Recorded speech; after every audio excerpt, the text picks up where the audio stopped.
Boa tarde, amigo ouvinte. Continue em sintonia. Você é a nossa melhor companhia.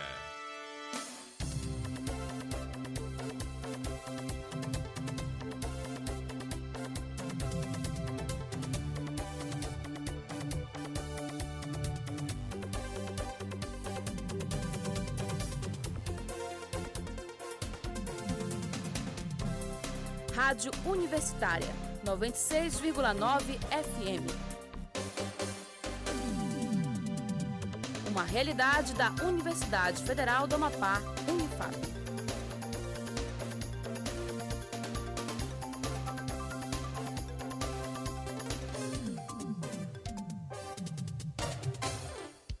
Rádio Universitária FM 96,9. Fundação Universitária Federal do Amapá, Unifap. Campus Universitário, Rodovia Juscelino Kubitschek, quilômetro 2, Jardim Marco Zero, Macapá, Amapá. Acompanhe o próximo programa. Atenção! A nossa próxima atração é uma produção independente. As informações e opiniões nelas expressas são de total responsabilidade da produtora. Nós fazemos o som e você cria as imagens. 96.9 FM. Te anima, meu amor! Chegou o ADM 360 Graus, o podcast da administração amapaense, no seu Daio.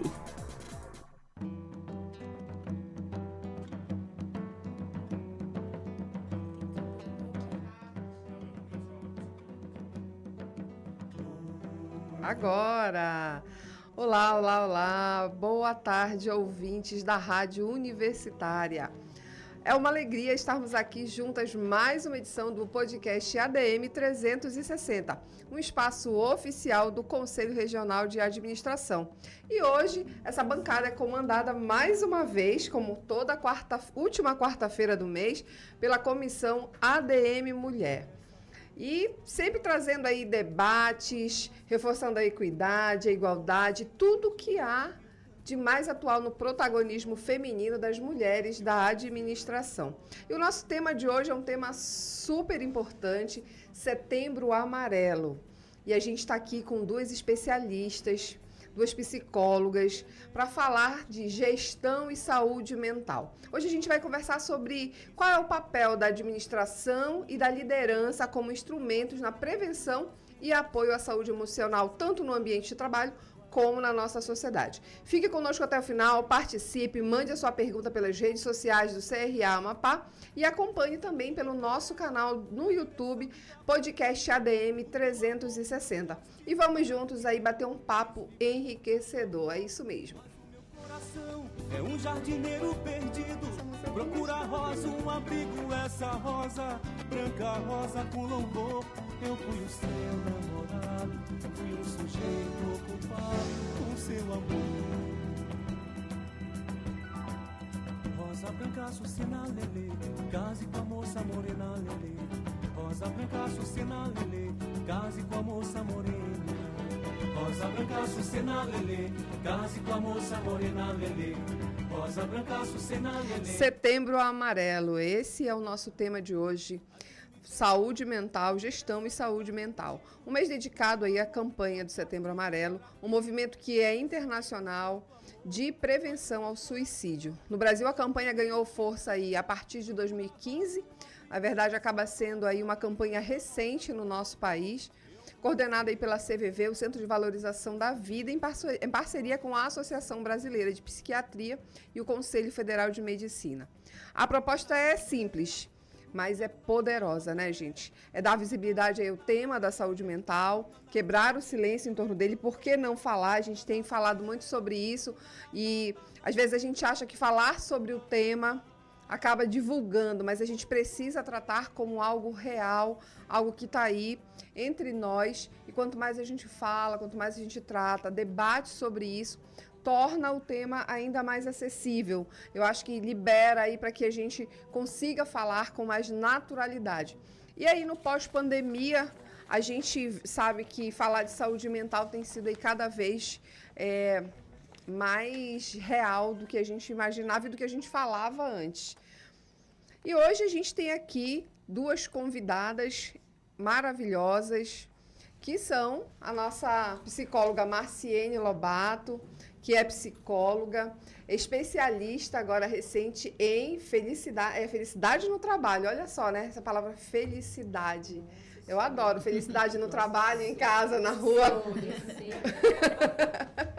E a gente está aqui com a nossa administradora e também psicóloga, a nossa Sandra querida, que é maravilhosa. E assim, vai ser um debate muito legal. E eu não posso deixar de falar com uma das minhas amigas e colegas da comissão ADM. Eu estou aqui hoje com a Valquíria, com a Socorro, a Michiane, a Claudete. Não está a Mai, que não está aqui.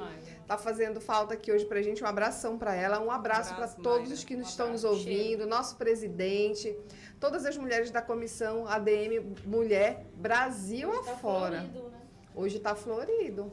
Tem vezes que vem uma, não vem outra, que aqui o negócio é só mulher importante. É a minha agenda, agenda.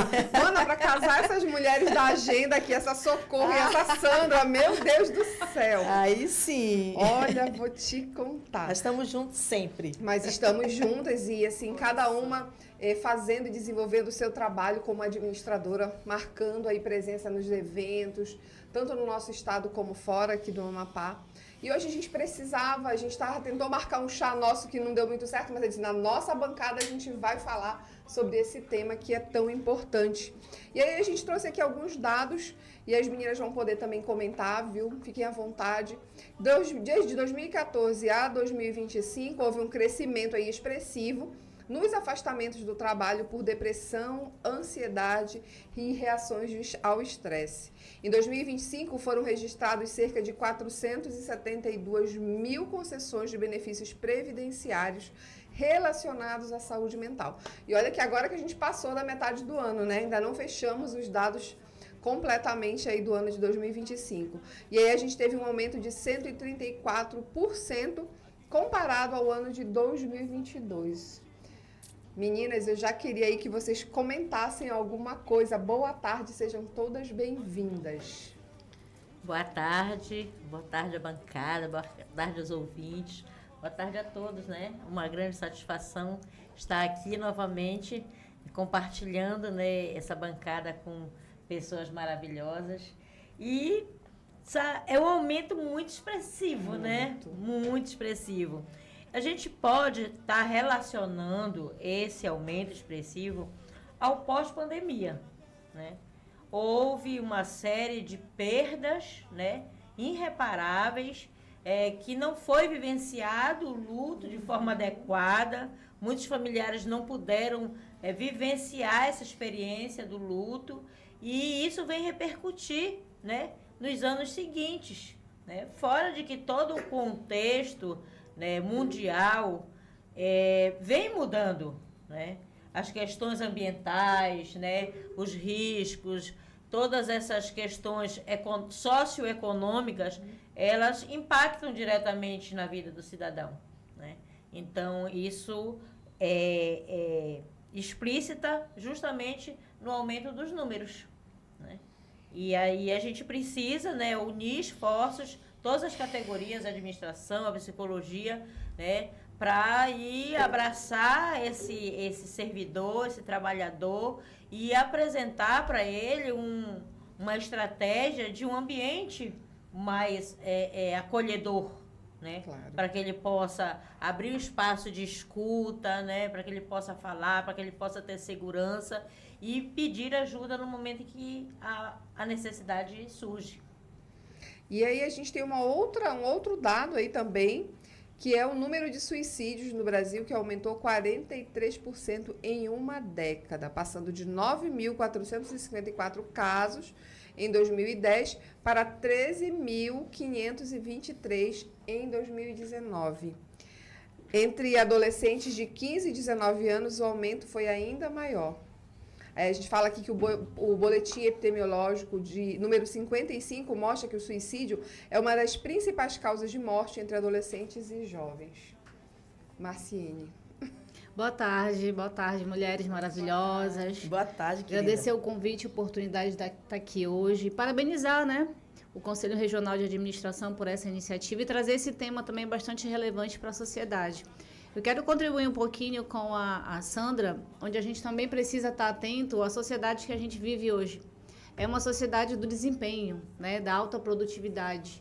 Então, a nossa agenda hoje, como bem vocês estavam falando, ela é uma agenda que ultrapassa o limite de 24 horas. E há uma cobrança muito grande, que caminha a partir da adolescência. Esse adolescente que se compara muito, né, que já quer estar aos 21 anos com 1 milhão, que já quer estar aí aos 30 anos, né, um super mega empresário.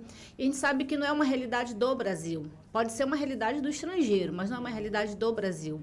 Então, os dados que trazem para a gente sobre o risco, a tentativa de suicídio é muito grave por conta dessa questão que hoje a gente traz, né?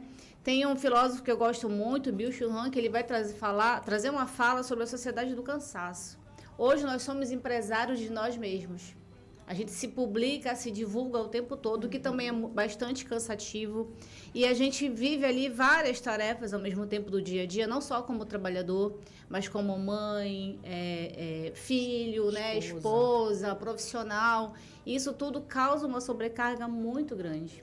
E o Brasil hoje já tem também uma sobrecarga do trabalho, que a partir dos 14 anos, né, as crianças já estão também. Eu chamo de crianças porque vai aí até a adolescência, né?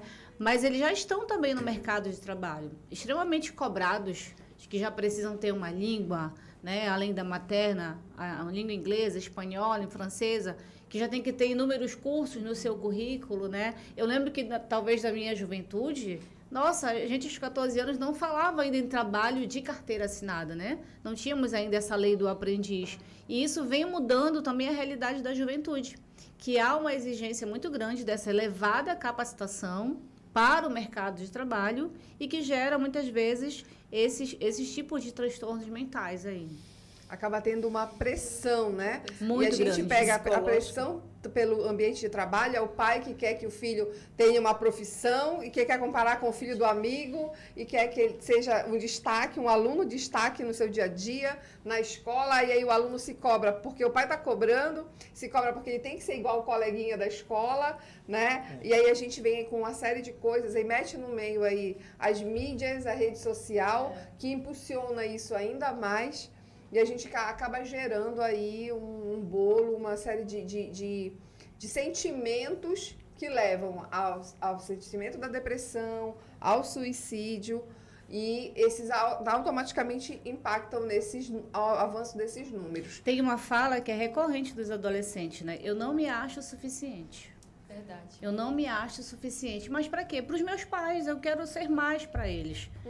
Né? Talvez essa família nem cobre tanto, como eu já tive relato de pais, mas eu nem cobro tanto dela, eu não exijo tanto dela. Muitas vezes a própria estrutura social do adolescente, ele desenvolve essa ferramenta de autocobrança. Isso. E aí agora isso a tendência é aumentar um pouquinho mais com a vinda da questão petrolífera para cá, de precisar de outros idiomas para poder ser absorvido por esse mercado. Sim. Que agora esse mercado já está brilhando, né? É verdade, Sandra, aos olhos. Tocaste num assunto interessante.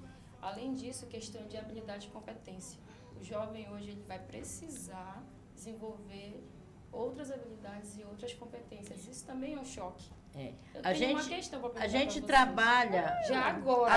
A gente trabalha com a questão socioambiental em várias escolas. Então a gente tem, inclusive, levamos a DM Mulher lá na escola Marivan de Menezes, e a gente, quando senta com os adolescentes, com as crianças para conversar, aparece muito evidente essa questão da cobrança pessoal, de eu precisar ser mais, de eu precisar ser melhor. Por um lado, isso é bom. Por outro, tem as implicações psicossociais que vêm. Exatamente. É importante a gente enxergar que o adolescente de hoje, com 15 anos, é o adolescente da pandemia. É o adolescente que ficou cerca de 2 anos, praticamente, fora da escola. E hoje eles apresentam muitos sintomas de ansiedade social. Exatamente. Eu não consigo me relacionar, eu tenho medo. A nossa juventude, ela era muito exploradora. Essa hoje não, é uma juventude muito introspectiva. Então, será que o nosso jovem está preparado emocionalmente para esse mercado que hoje está se abrindo aí? Então, a gente tem uma sociedade e, ao mesmo tempo, a sociedade criou A gente fala os filhos do quarto. E tem um panorama muito interessante, visual. Tu sai, a temperatura aqui no Amapá, em Macapá, tá, né? 45 graus. 45 graus na sombra. Na sombra. Dentro do carro, e aí o ar tu ligado. sai na rua, tá aquele adolescente todo de moletom preto, coberto dos pés à cabeça. Tentando ser invisível. E Marcinha, tu tocaste um assunto interessante. Eu tenho uma adolescente na minha casa, a minha adolescente. E às vezes já ocorreu dela dizer, mamãe, eu não consigo ser como você. A minha filha fala isso muito. Ela diz, eu não sou você, mamãe. Exato. Ela fala isso pra mim. Então, assim, eu acredito que 2 pontos que são bem relevantes se tratando de jovem. A questão dessa cobrança da família, do próprio jovem. E uma outra situação também é quando ele vai fazer aquilo impulsionado pela família, vai fazer diversas atividades na vida dele, mas não é isso que ele quer. Por interesse do outro, né? Esse é o pior sentimento, eu acho. Ele fica transtornado, porque ele diz, não é isso que eu quero pra mim. E isso também atrapalha bastante. Eu falo isso pra vocês porque, enquanto professora da rede pública, lá dentro da sala de aula, no ensino fundamental, a gente vê muito isso. As crianças que o pai empurram para a escola, empurram para uma atividade extra, sendo que a criança não quer, visivelmente não quer participar. Então, ele diz, eu só vim porque a minha mãe mandou. Isso não implica também?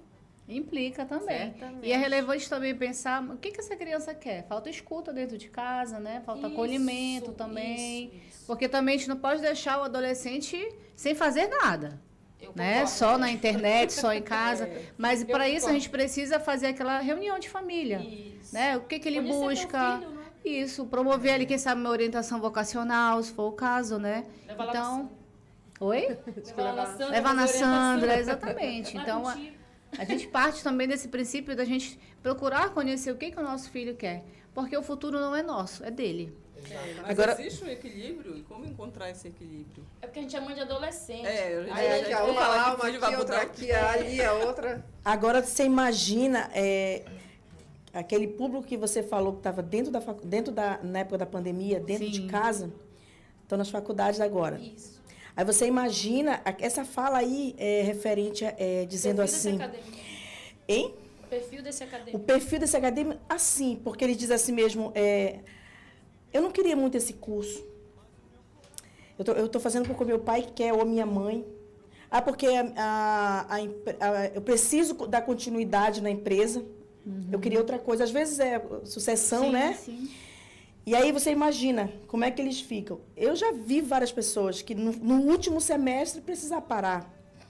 E muitas vezes eles chamam o professor para conversar, independente, né, algum assunto relacionado. Fora de sala. Fora de sala. Fora de sala mesmo, porque muitas vezes a gente também né? Eles tem querem que escutar. ser ouvido, né? O professor muito. é meio psicólogo. Né? Sim. O professor é psicólogo. Até porque em casa, muitas vezes, a gente como pai e mãe não tem muito tempo.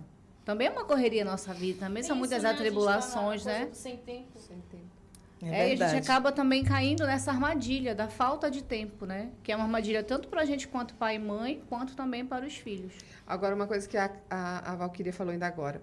Essa questão dos jovens, e aí dos adolescentes, e aí eu levo para os jovens universitários, que são também aí os nossos ouvintes. Eles são muito preocupados, e a gente também está aí hoje numa cultura de startups, a gente não pode dizer, de ter uma capacitação técnica. Mas vem aí, como ela disse, a diferença, o desenvolvimento. E quais são as habilidades socioemocionais? Será que alguém tem se preocupado com isso? Será que dentro da sala de aula, dentro de casa, eu estou preocupada com o meu filho desenvolver uma habilidade socioemocional, simplesmente a habilidade de conviver com o outro? Hoje a gente está, na maioria, cada vez... Eu só tenho uma filha, algumas de vocês têm 2, eu tenho 1. Mas quando se trata, acho que de um filho único, ainda se torna pior ainda. Porque, eu concordo.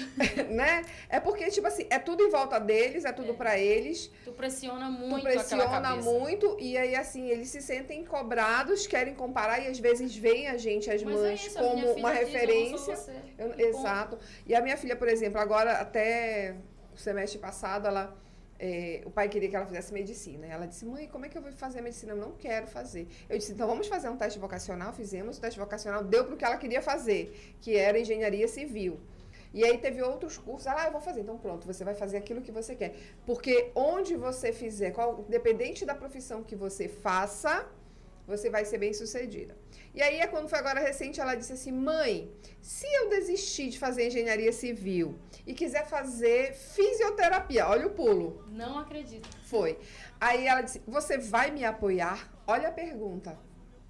E aí, às vezes, o que acontece com esses adolescentes dentro de casa? Aí o pai diz, negativo, tu já falou que vai fazer esse, tu vai fazer esse. O que eu disse pra ela? Minha filha, o que você decidir, a mamãe vai apoiar você. O que a mamãe não quer é que você comece um curso e na metade dele você diz, não era isso que eu queria.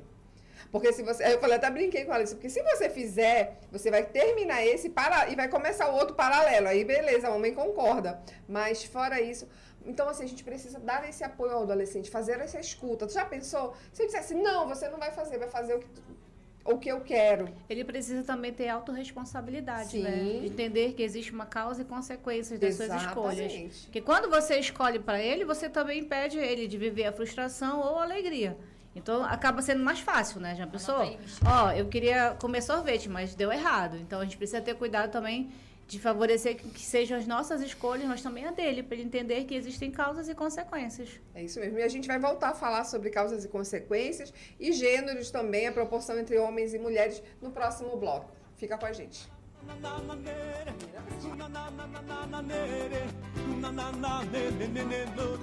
Rapaz, olha essa mensagem aqui no celular. Estão vendendo terrenos na Lua?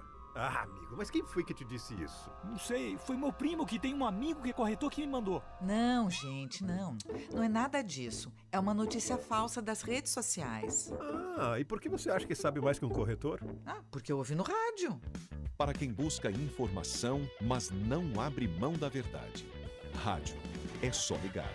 Uma campanha aberta. O que era bom ficou ainda melhor.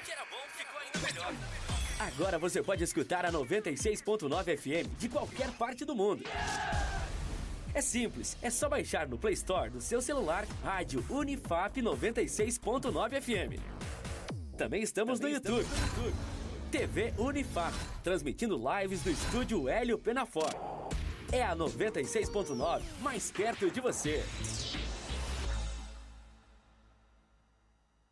Defesa Civil Alerta é o mais novo sistema de alertas do governo federal. Com a nova ferramenta, todas as pessoas que estiverem em uma área de risco vão receber uma mensagem no seu celular sem a necessidade de qualquer cadastro prévio. O sistema utiliza a rede de telefonia para emitir o alerta, com aviso sonoro, suspendendo qualquer conteúdo em uso na tela do usuário.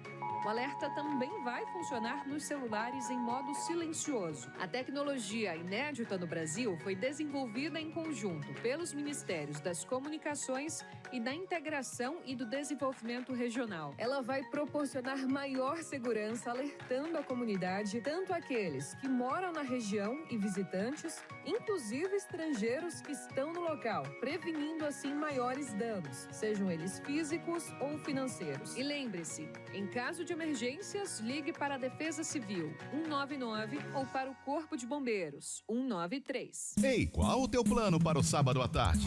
Bom, sabadão tem o Super Tarde aqui na 96.9 FM. Esse programa é só a polpa, mano. E fazendo companhia pra você, Antônio Maria, Gabriel Carvalho e elas, Yasmin e Jô Monique. Super Tarde, de um jeitinho tucuju, te informando e te alegrando com muita coisa boa. Aos sábados, a partir das 16 horas, aqui 96.9 Universitária FM.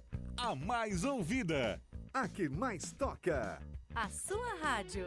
A gente toca a notícia.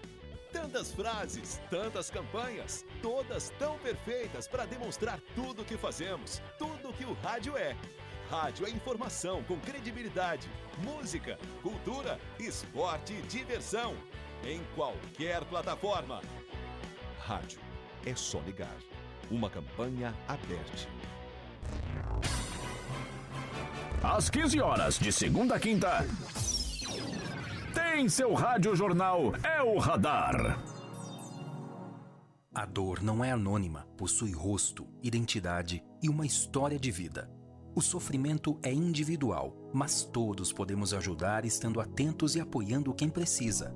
Uma sociedade mais fraterna depende de todos nós. O CVV oferece apoio emocional gratuito 24 horas por dia, acolhendo sem julgamentos. Ligue 188 ou acesse cvv.org.br. Amapá, Macapá, 96.9 FM.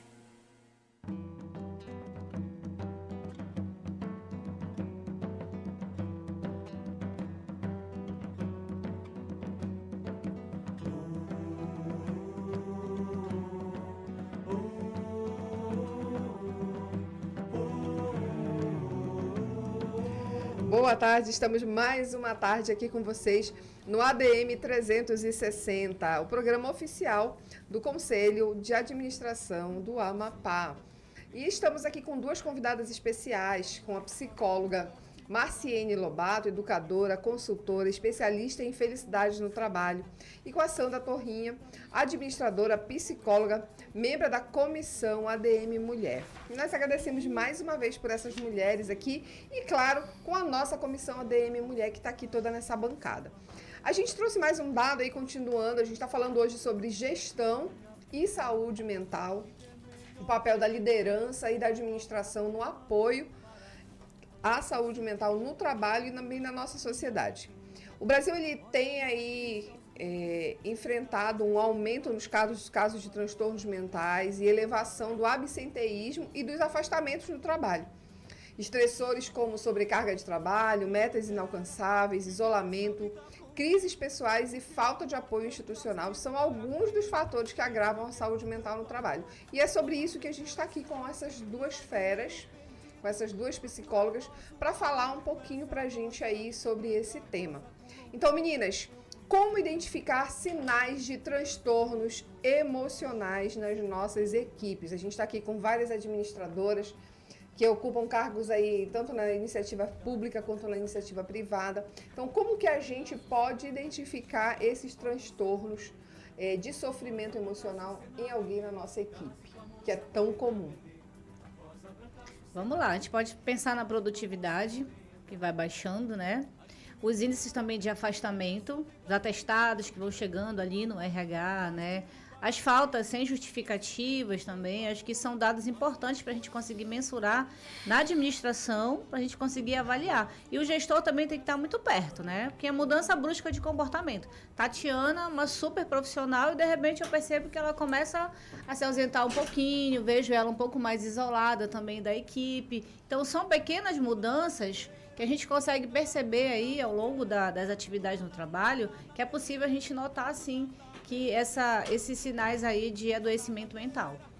Perfeito. Falta de comunicação conta também? Para adoecer? Não, para tu perceber. Dificuldade de comunicação. O isolamento. Isolamento, muita irritabilidade, discussão, discórdia. Dentro do contexto de trabalho, ele sinaliza, sim, as questões de adoecimento mental. Precisa dar importância, o gestor precisa estar atento. Sim. E também favorecer capacitação para a equipe, para que a equipe tenha a sensibilidade de perceber, né, esses sinais e dar o direcionamento, abrir espaço para escuta e abrir espaço para a ciência da psicologia também, né, fazer o trabalho técnico de ouvir, né, encaminhar esse profissional para os tratamentos que forem necessários, para o suporte que forem necessários. A gente tende muitas vezes a normalizar certos comportamentos que não são produtivos. Um funcionário que ele é sempre irritado, por exemplo, no trabalho. Mas é o jeito dele, é a personalidade dele. Só que a gente pode se enganar. Eu já recebi dentro de empresas funcionário que ele era extremamente irritado, era conhecido como aquele zangadinho, né? E aí, por que o motivo dessa irritabilidade dele? Uma baixa frustração. Ele não estava satisfeito com o trabalho dele, com o salário dele, com as condições que ele tinha de trabalho. Então, nem sempre um sinal negativo, como irritabilidade, é próprio daquele colaborador e a gente normaliza como sendo da personalidade dele. Mas se eu olhar o todo e procurar fazer a escuta dele, eu vou perceber que tem algo ali por trás daquele comportamento. Muitas das vezes até o adoecimento de um familiar, ele também interfere na produtividade e no comportamento da pessoa no trabalho. Adoecimento próprio ou adoecimento de algum familiar. Então, precisa avaliar o contexto como um todo. Aquela pessoa ela sempre se comportou dessa forma, faz parte do perfil da personalidade dela, ou essa mudança foi brusca, de repente ele passou a se comportar de uma forma diferente. Aí, um sinal de alerta. O que é que está acontecendo? Pode ser adoecimento do próprio seguidor, do próprio trabalho, gerado pelo trabalho, muitas das vezes gerado por assédio moral, muitas das vezes gerado por outros fatores, como a insatisfação, né, do salário ou do próprio trabalho. Eu quis estudar isso, mas eu não estou satisfeito em desenvolver isso daqui. Mas preciso do trabalho, né? Preciso do trabalho. Eu não tenho, a empresa não me oferece as condições favoráveis necessárias para eu desenvolver um bom trabalho. Meu trabalho fica medíocre. E aí isso não me agrada. Também vai interferir. Falar-te em escuta. O que significa praticar escuta ativa no ambiente de trabalho? Primeiramente, você precisa dar atenção, deixar com que aquela pessoa fale, né? Sem interrupção, sem julgamentos, sem facetes que tornem aquela comunicação difícil, que constranja aquela pessoa a não dizer, eu comecei a falar, começou fazer expressões faciais ou desviar a atenção para aquele momento daquela escuta. Então, aquela escuta ela precisa ser respeitosa, exclusivamente para aquela pessoa, aquele momento é dela. Às vezes ele nem quer a tua opinião, ele quer só falar, né? Isso. Ele quer só compartilhar algo. Aí você já vem, às vezes, com várias perguntas. Cortando, interferindo. Exatamente. Aí deixa de ser escutativa, né? Isso. E que medidas, meninas, a gente pode ajudar? Que medidas a gente pode, enquanto líder, enquanto gestores, tomar para que a gente possa tanto prevenir quanto a gente, até mesmo acho que reduzir, não sei se a gente consegue evitar o estresse no trabalho, porque eu acho que é muito corriqueiro, vai de pessoa para pessoa, né? Tem gente que se estressa por tudo.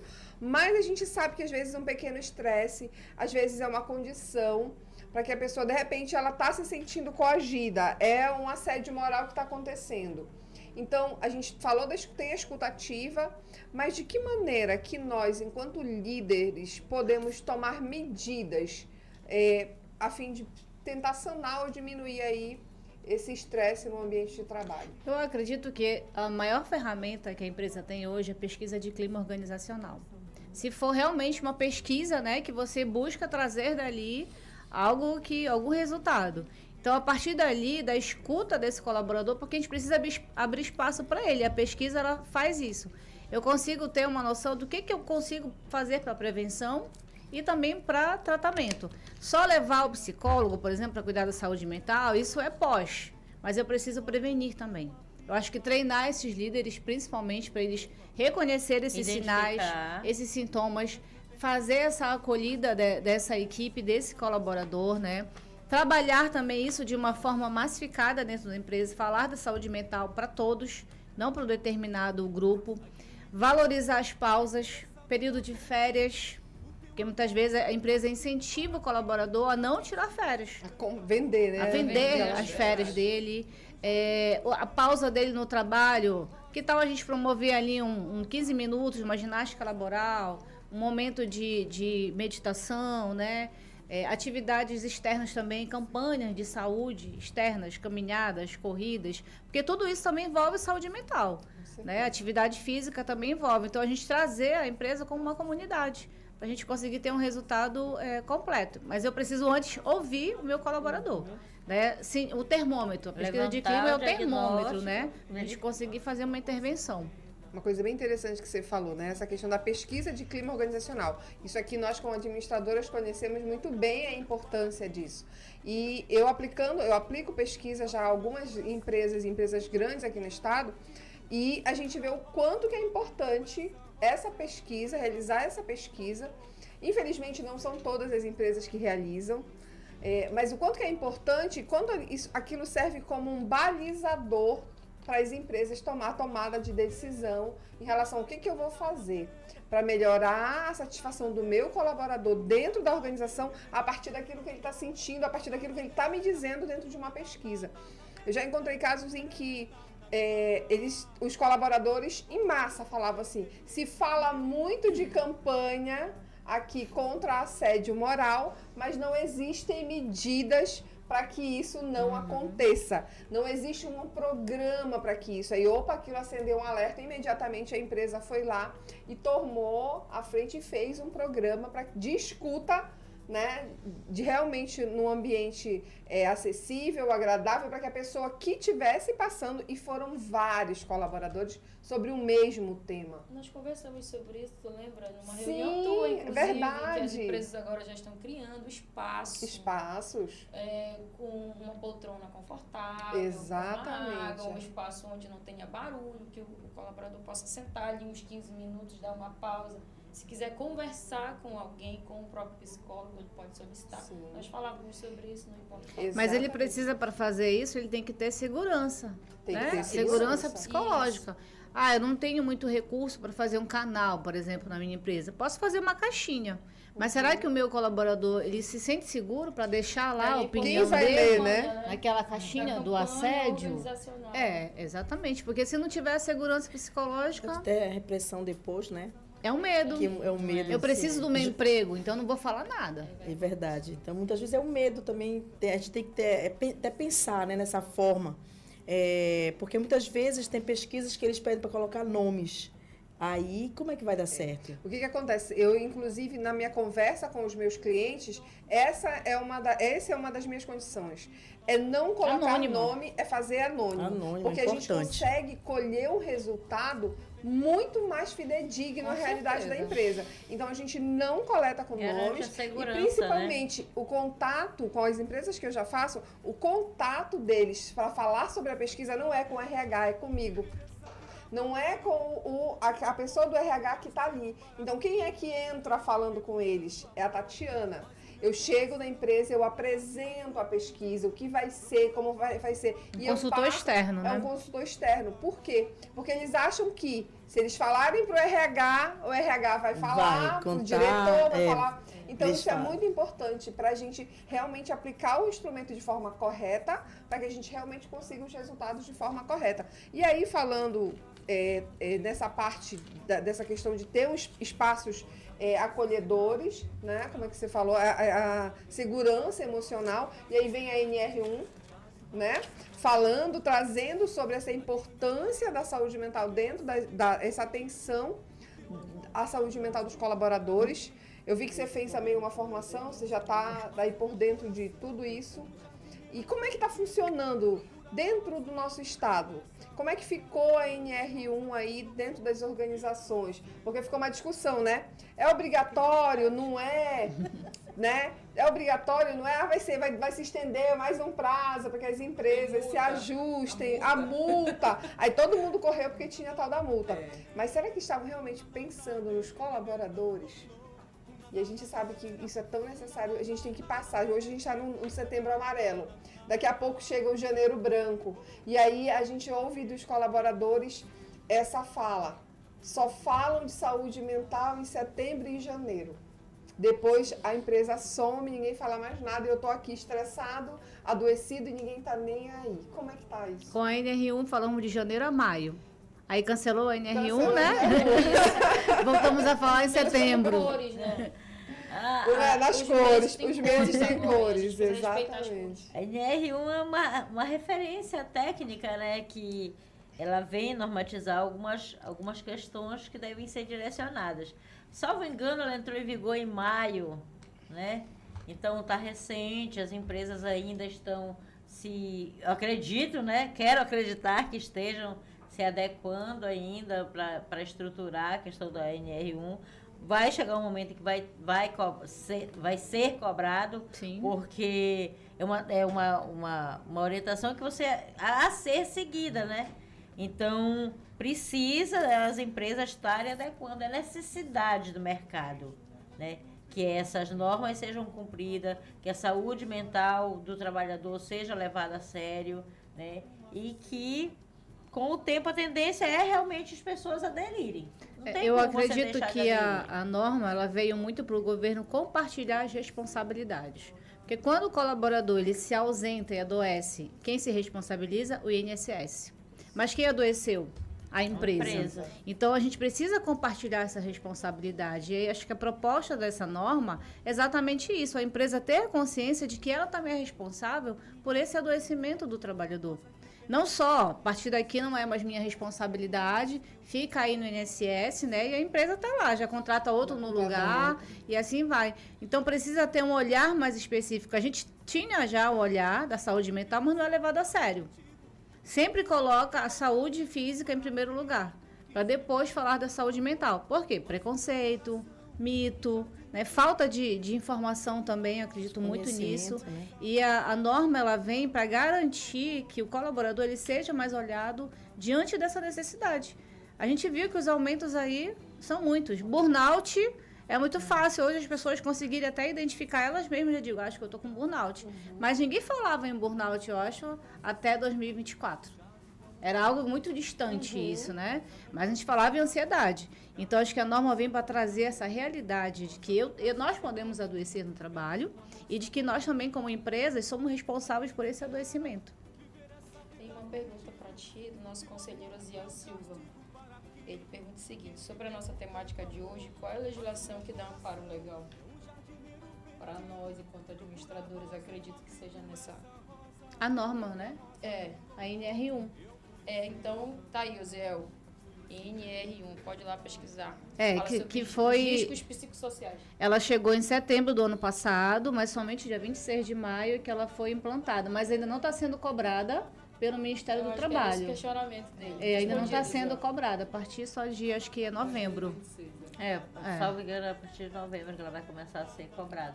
Teve aí um boom, uma discussão, não dá, não faz, o que é que eu vou fazer? O que que essa norma, ela basicamente fala para as empresas, ela traz para as empresas? O que ela cobra das empresas hoje? É analisar o risco psicossocial daquela função. E por para exemplo, isso, ela precisa ter um psicólogo dentro da empresa? Não é obrigatório ter. A gente fazer valer, por exemplo, dentro o engenheiro do trabalho já faz isso, mas fazer valer o que está dentro lá daquele plano, né, de gestão de riscos que já é feito. Não tem o admissional, demissional e periódico, também tem um plano de gestão de risco que toda empresa tem, mas aquilo é só um PDFzinho que está guardado. Opa, traz o PDF e vamos aplicar ele na prática. Para ver, por exemplo, o telemarketing, qual é o risco que ele tem ali psicossocial? Ele é muito, né, lida com pessoas o tempo todo, informação. As ações, né, exatamente. preventivas. Ansiedade, então eu preciso trabalhar a prevenção para esse tipo de profissão. Eu sempre digo que quem trabalha com atendimento ao público, adoece muito, porque não é fácil. Às vezes eu fico observando determinadas situações, que trabalha com call center, tá na linha de frente da empresa. E é esse profissional que é o menos valorizado, né? Ganha menos, geralmente, ali o salário, enquanto tem outra pessoa que o que pega... Por exemplo, tem uma NR que cuida da altura. Tá ok, cuida da altura, tem que cheio de EPI lá. Mas será que esse profissional ele tá bem mentalmente para subir nessa altura? Qual é o risco mental que ele ocorre também de estar lá e ele ter uma crise de ansiedade? Então, isso também tem que ser levado em consideração. Não adianta só pensar na altura, eu dar os EPIs para ele, toda essa segurança física, mas se eu também não garantir a questão da saúde mental para ele. Então, é mais ou menos esse equilíbrio que a gente precisa ter diante das profissões. Não olhar só o risco físico, mas também o risco mental. Meninas, dicas práticas aí para os líderes e gestores e gestoras, tanto da iniciativa privada quanto do público que estão nos ouvindo, para que eles... a gente quer anotar tudo aqui. É bom que tá gravado, a gente vai ficar só vendo e vendo, volta lá, aperta no REC. A gente quer dicas sobre essa escuta, sobre o dia a dia, esse olhar, o que a gente pode implementar enquanto gestores. Como começar essa campanha. Como começar essa campanha que ultrapasse os meses, das cores dos meses, que fique de janeiro a dezembro. Janeiro a janeiro. De janeiro a janeiro, perfeito. Musicalizando, trazendo uma coisa realmente mais humanizada para dentro das organizações. Eu acho que o primeiro passo é o líder primeiro olhar para ele próprio. Porque um líder doente não consegue né, cuidar também de outras pessoas. Então, ele também precisa fazer o autocuidado. Trabalhar muito reuniões, por exemplo. Que tal a gente fazer uma reunião feedback diferente? Né? Um tipo de situação que a gente pode acontecer dentro da empresa. Que tal a gente promover também encontros fora da empresa, mas focados, por exemplo, ali na produtividade também. Vamos fazer hoje uma quinta salgadinho, para a gente, enquanto a gente está aqui na reunião, né? Vamos aqui confraternizar um pouco e trabalhar muito a questão do trabalho em equipe. Nós não somos, como a gente trabalha numa empresa que fala, nós não somos heróis, nós somos um time. Não tem como a gente fazer tudo de forma perfeita, mas cada um pode ali se ajudando. Acho que são fatores básicos e essenciais que a gente pode conduzir dentro da empresa, como líder, né? Sandra, meninas, assim, eu queria que vocês, a gente já está se encaminhando para o final, fizessem uma consideração final de vocês duas aqui sobre esse tema, né? E esse bate-papo nosso hoje, o que a gente deve fazer aí? Que conselho vocês dão para esse colaborador que, de repente, está passando por um momento emocional difícil e está com dificuldade com o seu gestor, ou em casa, e está aí refletindo no seu ambiente de trabalho? As considerações finais de vocês acima disso. Muito bem. Então, primeiramente, dizer que a pessoa ela não está só, né? Ela pode e deve buscar ajuda quando ela sentir necessidade. Tem várias ferramentas de assistência à saúde mental, né? Então, buscar essa ajuda, buscar falar. Falar é uma ferramenta muito importante, faz doer menos, né? Então, o falar, ele atua como um instrumento preventivo. Então, buscar ajuda, tem o CVV, tem os centros de referência em atendimento psicossocial, né? Então, buscar ajuda, buscar sempre falar, buscar aquela pessoa de confiança para você abrir, né, o teu íntimo e dizer aonde que dói, o que você está sentindo, né? De preferência, um profissional, né, qualificado para te ouvir e estar te direcionando para os tratamentos, o acompanhamento e a assistência que você precisa. Só queria aproveitar um minutinho, rápido, 30 segundos, para divulgar a nossa clínica lá de psicologia da Faculdade de Anhanguera. Quem quiser anotar o telefone aí, os ouvintes também, 9142-4608. Pode ligar para lá e fazer um agendamento, né? Não é gratuito, é apenas uma taxa de R$10, que a nossa clínica faz esse acompanhamento. Adulto, criança, idoso, que eu acho relevante também a gente conseguir dar esse suporte terapêutico para quem está do outro lado aí da linha com a gente. Muito bom. Você pode repetir o número, por favor? 9142 4608. 4608. Na Faculdade de Anhanguera. Isso. É isso aí. Então, bora buscar ajuda, meninas. Meninas, alguma de vocês quer falar alguma coisa? Elas falam tanto. A gente anotou todas as dicas aqui. E a gente quer aproveitar, para você que é nosso ouvinte, para dizer que a gente está aqui toda quarta-feira, última quarta-feira do mês, e que hoje a gente falou sobre um tema muito importante, que não fique só no Setembro Amarelo, que realmente a gente possa aprender, estudar mais e entender mais, principalmente sobre as nossas emoções, os nossos sentimentos, como a Sandra bem falou. Nós não estamos sozinhas, todos nós estamos aí, somos vulneráveis a não estar bem. Não ter vergonha, né? Não ter vergonha, porque muitas pessoas têm principalmente do medo, do julgamento. A vergonha, né? A gente se tornar vulnerável. Então, hoje nós falamos aqui sobre gestão e saúde mental. Queremos agradecer a participação das nossas psicólogas aqui, a Marciene Lobato e a Sandra Torrinha, que são psicólogas, a Sandra, que é administradora e psicóloga, que faz parte dessa bancada aqui também, e a todas as nossas administradoras lindas que fazem parte aqui do ADM Mulher. E aí eu quero agradecer em especial aí o nosso presidente. Nós tivemos a honra de receber uma garrafinha de água. Eu estava morrendo de sede. Valeu, presidente. Muito obrigada. E a gente espera vocês no próximo mês, na última quarta-feira do mês de outubro, com muita novidade, com muito bate-papo gostoso aí. Até a próxima, gente. Beijo. O ADM 360. Tchau, gente. Tchau, pessoal. Aqui. Obrigada. Rádio Universitária FM 96,9. Fundação Universitária Federal do Amapá. Unifap.